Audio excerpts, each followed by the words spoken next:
भाद्र शुक्ल पंचमी को भाई पंचमी, ऋषि पंचमी आदि के नाम से जाना जाता है। महेश्वरी समाज में, कायस्थ समाज में, दादी समाज में कई जगह पे बहनें आज अपनी भाई की दीर्घायु के लिए व्रत करती है और राखी बांधती है और पूजा करके ही भोजन करती है। कई जगह पे स्त्रियां इसके दिन चावल ही खाती है और रजस्वला स्त्री होती है तो वो उपवास करती है। तो सबसे पहले हम कहते हैं ऋषि पंचमी की कहानी। एक माँ बेटे थे, गरीब थे। भादवे की ऋषि पंचमी आई। बेटा बोला, माँ मैं बहन की राखी बंधवाने जाता हूँ। माँ बोली, हम गरीब हैं, बहन के घर क्या लेके जाएगा।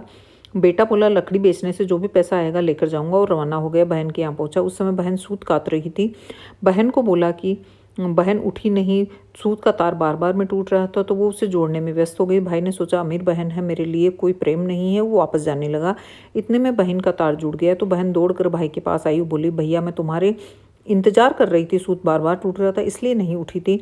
भाई को पाटे बिठवाया, राखी बांधी। भाई ने बहन को भेंट दी। खुशी के मारे बावली होकर पड़ोसन से पूछने गई, आज मेरा प्यारा मेहमान आया है, रसोई में क्या बनाना चाहिए। पड़ोसन ने कह दिया कि चावल बनाना, तेल का चोखा देना और घी में चावल बना देना। बहन खुशी से पागल हो गई।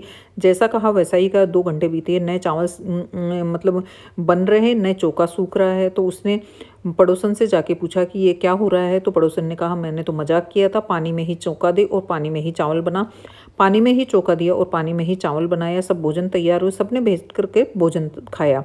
प्रसाद जिमा। सुबह अंधेरे भाई को जाना था। बहन उठी और गेहूं पीस करके लड्डू बनाने लगी और लड्डू बना के भाई को बांध करके दे दिए। सुबह बच्चे उठे और बच्चों ने पूछा, मामा मामा कहाँ हैं। तो बहन ने बताया कि मामा तो चले गए हैं। और मामा को क्या दिया, मामा को लड्डू दिए। तो वो लड्डू फोड़ के देने लगी तो लड्डुओं के अंदर सांप के छोटे छोटे टुकड़े निकले। वो तुरंत भाई के पीछे दौड़ पड़ी।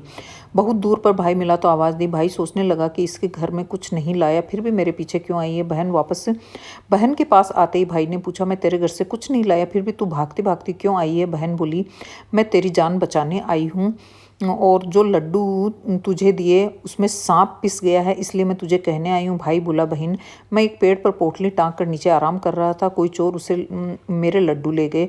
लड्डू चोर पीछे दूर संयोग से खड़ा था, उनकी बातें सुन रहा था, वो भी लड्डू खाने ही वाला था।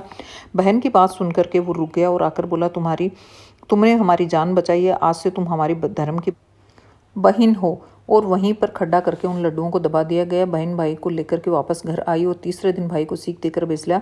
इसलिए बोलते हैं राखी के दिन रात को नहीं रुकना चाहिए, रुके तो दूसरे दिन सीख देनी नहीं चाहिए। खोटी हो तो खरी करना, खरी हो तो पूरी करना। अब ऋषियों की कहानी कहती हूँ। एक नगरी में एक ब्राह्मण और ब्राह्मणी खेती करते थे, सुखपूर्वक रहते थे। एक दिन ब्राह्मणी को ऋषि पंचमी का उद्यापन करने की इच्छा हुई और उसने ऋषियों को जिमाने बुलवाया।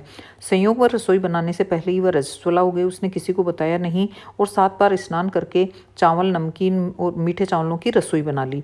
7 ऋषि जिमने आ गए, उनको भोजन परोसा। ऋषियों को सत के प्रभाव से वो अशुद्ध भोजन लटों में बदल गया। ऋषियों को क्रोध आया, उन्होंने ब्राह्मण ब्राह्मणी को श्राप दे दिया। श्राप वो अगले जन्म में दोनों अपने बेटे के घर में कुतिया और बैल बन गए, मतलब कुतिया और बैल योनि में पैदा हुए। ब्राह्मण का बेटा बहुत धार्मिक था। जैसे ही पिता का श्राद्ध आया, बेटे ने ब्राह्मण नूत दिया। बहू ने भोजन में खीर बनाई। खीर का भगोना खुला पड़ा था, उसमें सांप गिर गया। कुतिया ने देख लिया, मन में सोचने लगी, जो भी इस खीर को खाएगा वह मर जाएगा, मेरे बेटे बहू वापस को पाप लगेगा। उसने खीर में मुंह डाल दिया। बहू ने यह देखा, उसे गुस्सा आया। उसने चूल्हे से लकड़ी निकाली और कुतिया की कमर पे ते मारी। फिर से धो माज करके रसोई बनाई और ब्राह्मणों को जिमाया, पर कुत्ती को कुछ नहीं दिया। रात हुई तो कुतिया बैल के पास में आकर पूरी बात सुनाने लगे। बैल बोला, पिछले जन्म में तूने रजस्वला हुई भोजन बनाया था, इसी पाप से तुझे कुतिया का जन्म मिला। वह तेरे पापवश मैं भी आज बैल बन गया। आज मुझे भी मेरे बेटे ने दिन भर खेत में जुताया और कुछ नहीं खिलाया। आज का श्राद्ध उनका बेकार गया। ये बातें सुनकर उसके बेटे ने सुन ली और उठकर बैल को चारा दिया, कुतिया को भोजन खिलाया, पानी पिलाया और मन में बहुत पछताने लगे। अगले दिन उठते ही वो जंगल में गया। ऋषि से मिलने उनके और पैर पकड़ ली और पूरी बात बताई। पूछा, मेरे माँ बाप की मुक्ति कैसे होगी, मुझे कोई उपाय बताइए। ऋषि बोले, तू ऋषि पंचमी का व्रत कर।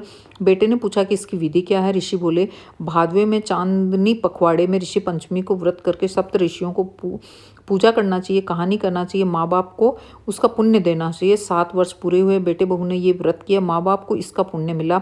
7 वर्ष पूरे होते ही आकाश से विमान आ गया। बैल सुंदर पुरुष व कुतिया को सुंदर स्त्री के रूप में आ गई।